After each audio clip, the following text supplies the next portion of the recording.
Guys, ito nga pala yung 5 Sige, tuloy mo. chilled water na cellphone na ginagawa namin. Grabe ang risky kasi wala siyang walang dato, talagang mano-mano. Pero pang 5 unit na ito, actually patapos na kami. Sana matapos na para makapag leak testing na kami. Kasi liligtis pa namin ito bago matapos namin sa unit. Hindi lang. Pag natapos ngayong gabi to, siguro ba bukas schedule namin yung liligtis nito.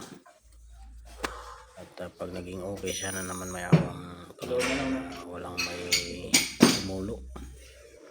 Walang may para na sa ganun makapag-sulit kami agad. Tihaya mo lang sigurado. Kaya diretso. Maraming salamat guys. Hindi, tanggalin mo tali. Ayan. Ito na tayo. Ito na